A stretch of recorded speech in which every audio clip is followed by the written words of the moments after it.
Buenas tardes. Vamos a dar inicio a la exposición del tema el modelo pedagógico de resolución de problemas del libro de la teoría de la educación de James a Ramona.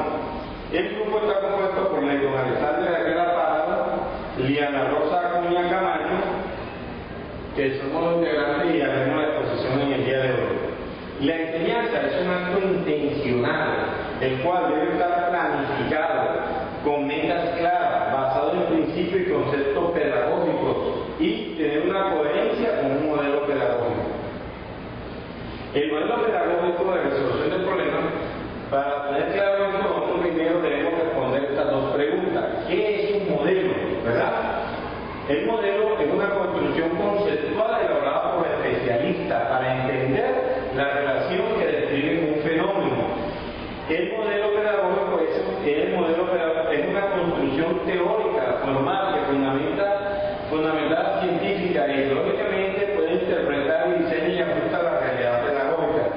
El modelo pedagógico pretende lograr un aprendizaje. Por tal motivo, si el modelo no desarrolla un aprendizaje, no podríamos llamarlo un modelo pedagógico.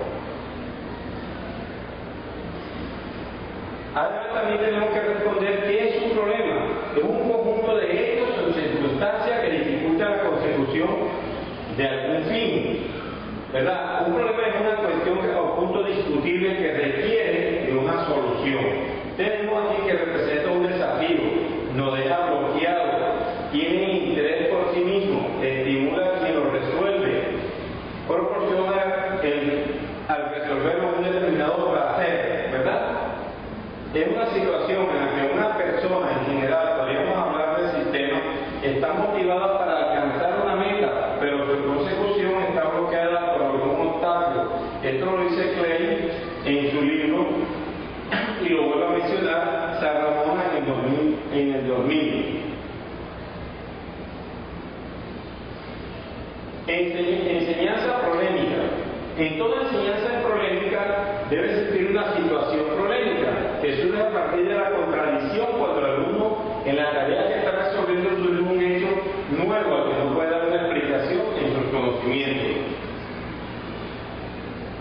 Planteamiento del problema docente significa la asimilación del elemento que determinó la dificultad o contradicción, o sea que el docente debe plantear una situación polémica de la situación anterior que se presentó al estudiante. Tarea polémica. La solución de la tarea permite resolver la situación polémica presentada. Se requiere que aquí de procedimientos especiales que permitan detectar dónde están las contradicciones. Preguntas polémicas. Estimulan la actividad cognitiva. Permiten llevar razonamiento lógico como una cadena. Su solución tiene un carácter heurístico, quiere decir que el estudiante debe investigar, debe buscar la solución, no es solamente seguir unos pasos lógicos y ya va a dar la solución, sino que debe experimentar. Resolución del problema. La resolución del problema es el proceso de ataque a ese problema, aceptar el desafío, formular preguntas, clarificar el objetivo y definir y ejecutar un plan de acción y evaluación de la solución. Para resolver el problema podemos utilizar dos tipos de estrategias. La de algoritmo, la cual nos da una receta, la cual seguimos paso a paso para darle solución a ese problema.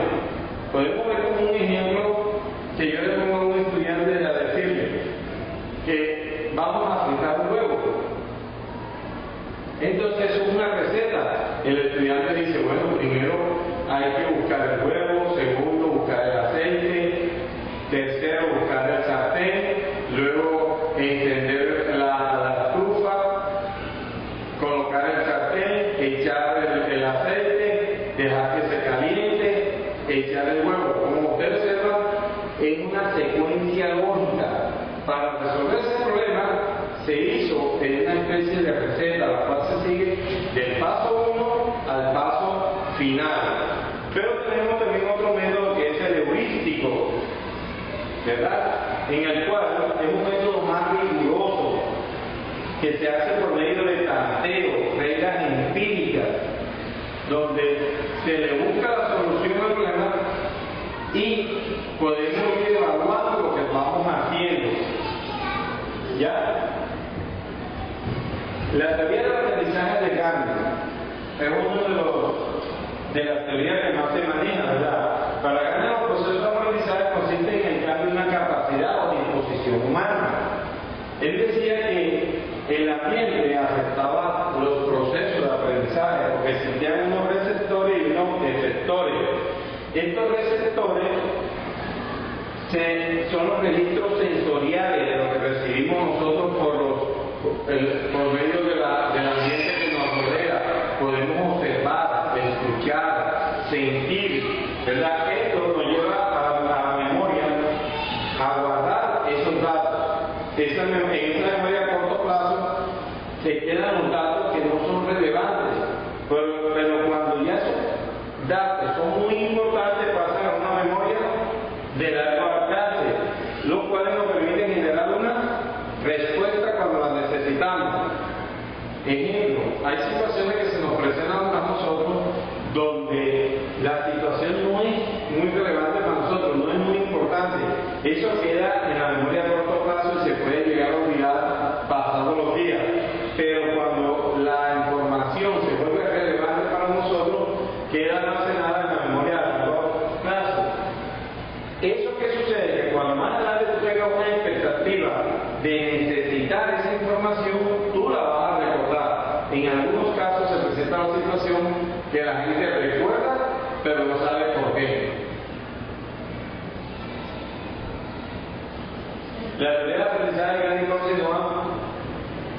Bueno, la compañera va a continuar con el tema.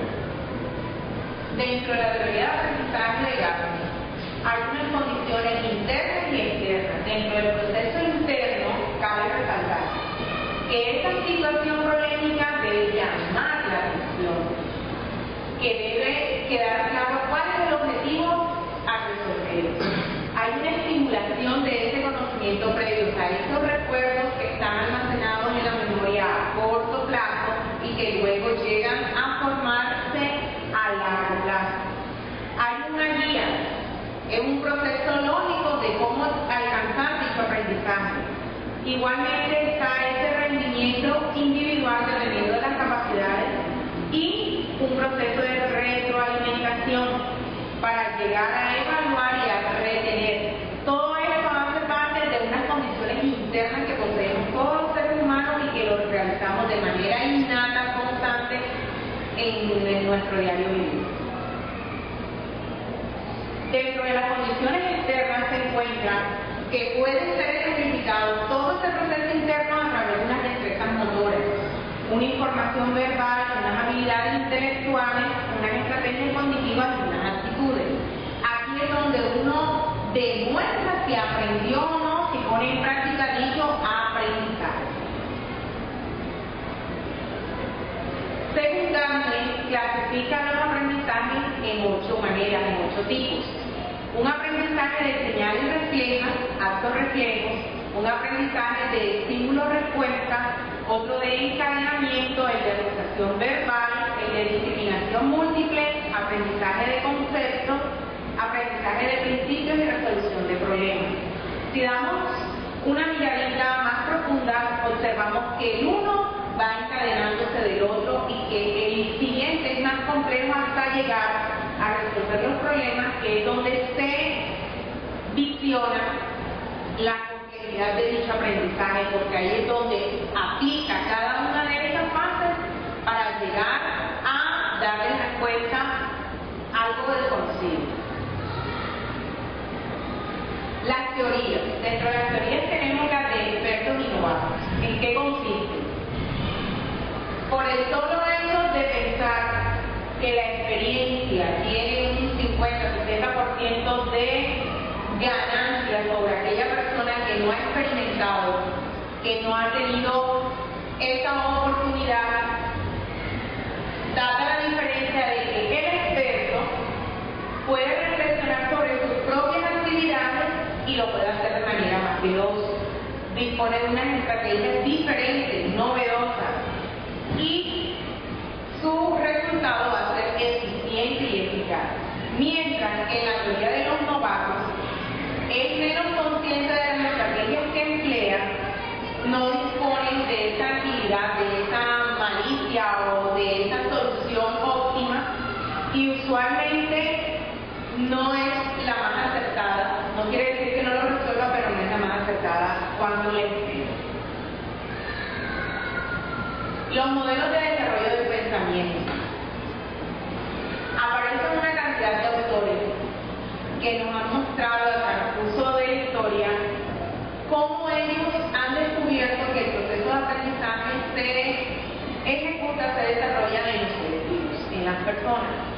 Uno de estos autores es Rubén Kurenstein, el que nos habla de la teoría de la modificabilidad, donde dice que cada persona tiene la oportunidad de mejorar, transformar un medio oscuro, un medio difícil en algo positivo, en algo que le va a traer beneficios personales y a nivel general.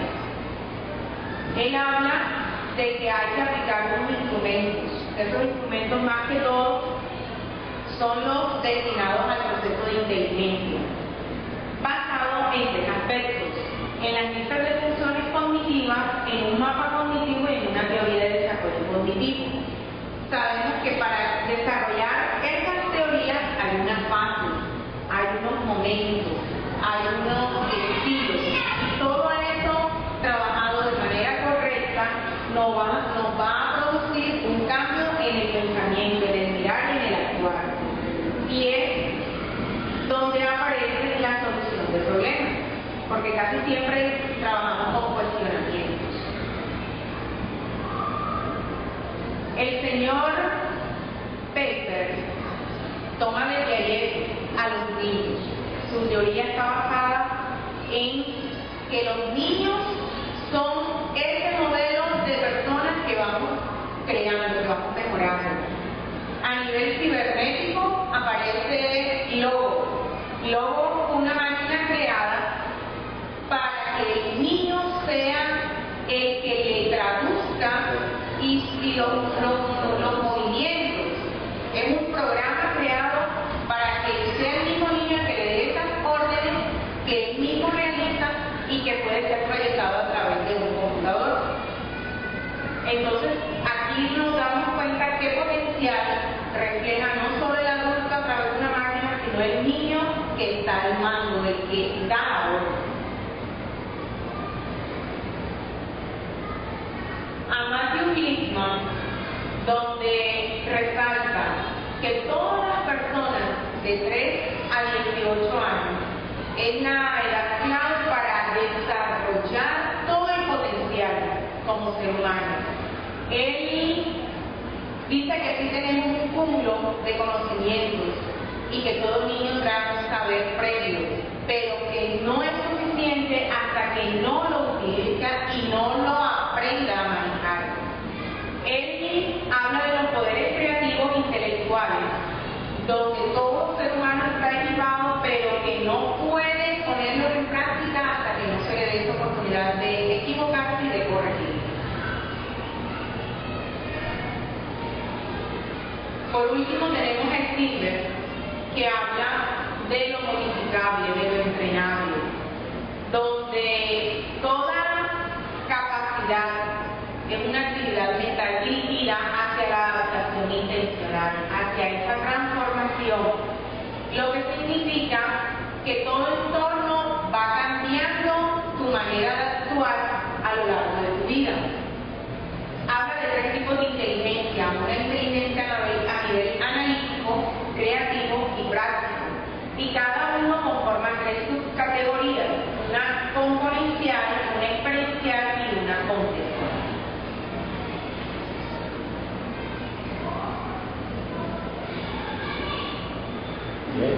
Bueno, las reglas del mundo están cambiando. Es hora de que las reglas de la enseñanza y del trabajo de los docentes varíen con ellas.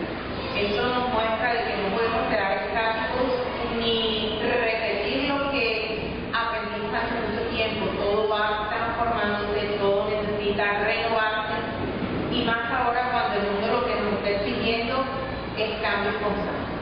Gracias.